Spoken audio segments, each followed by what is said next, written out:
দর্শক, ভাসানটেকের বিআরপি মাঠেই আছেন আমার সহকর্মী আরিফুর রহমান সবুজ। তার সঙ্গে যোগ দিয়ে বাকি আপডেটটা আপনাদের জানাতে চাই। সবুজ, শুনতে পাচ্ছেন নিশ্চয়ই? তারেক রহমান কি সভাস্থলে পৌঁছেছেন কিনা সেটি জানাবেন, এবং সেখানকার যারা উপস্থিত রয়েছেন তারা কি বলছেন।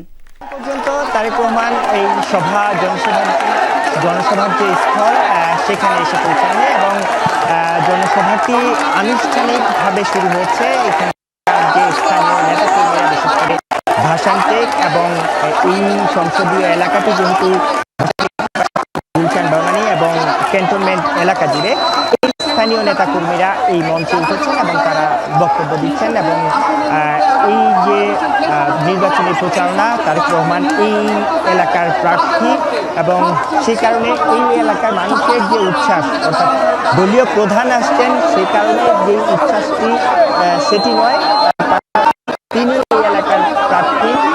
সেই কারণে সাধারণ নেতাকর্মী যারা রয়েছেন, তৃণমূল নেতাকর্মী যারা রয়েছেন, তাদের পাশাপাশি যারা সাধারণ ভোটার রয়েছেন, তাদের উচ্ছ্বাস চোখে পড়ার মতো। আমরা জুমার নামাজের পর থেকেই দেখছি জনসভা 6টায় শুরু হওয়ার কথা থাকলেও প্রায় 4 থেকে 5 ঘন্টা আগে এই এলাকায় মানুষজন যারা রয়েছেন, যারা স্থানীয় নেতাকর্মী রয়েছেন, তারা আসতে শুরু করেছেন। এবং এর মধ্যেই, অর্থাৎ আরও ঘন্টা দুয়েক আগে এখানকার যে মাঠটি রয়েছে, অর্থাৎ এটি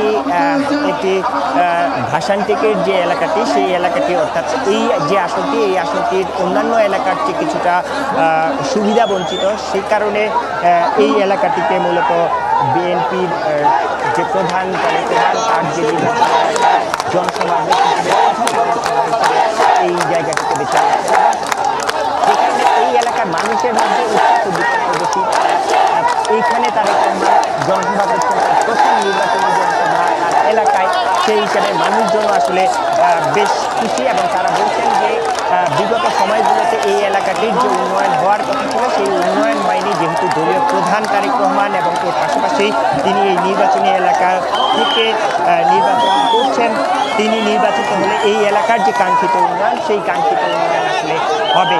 এবং এই মধ্যেই, অর্থাৎ যেহেতু 6টার দিকে জনসভার সময় নির্দিষ্ট করা ছিল, হয়তো আমরা ধারণা করছি খুব অল্প সময়ের মধ্যেই তিনি এই জনসভার যে মঞ্চটি, সেই জনসভার মঞ্চটিতে এসে পৌঁছাবেন। এবং গতকালকে আমরা যেটা দেখেছিলাম, বিশেষ করে সিলেটের যে 7টি জেলা, সেই সিলেটের 7টি জেলায় তিনি সকাল থেকে পরদিন ভোর পর্যন্ত আসলে বিভিন্ন জায়গায় জনসমাবেশ করেছেন। এবং প্রত্যেকটি জনসভায় আমরা দেখেছি তার যে তিনি বলেছিলেন, তিনি দেশে ফেরার পর যে বলেছেন, I have a plan, we have a plan, দেশ পরিচালনার যে তার প্রতিশ্রুতি বা দেশের গড়ার যে প্রতিশ্রুতি তিনি এই জনসভাগুলোতে দিয়েছেন। এবং এখানে এই যে জনসভাটি, এই জনসভাটিতেও আমরা ধারণা করতে পারি সেই রকমই তার যে পরিকল্পনা।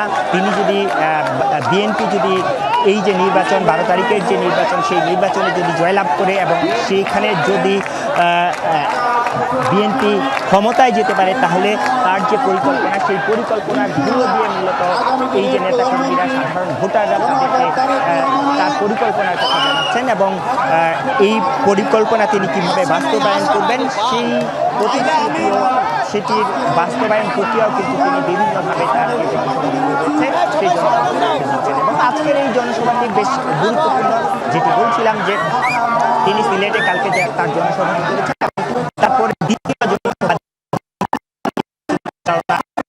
এলাকার মানুষের কাছে এটি করছেন। সেই হিসাবে এই এলাকার মানুষ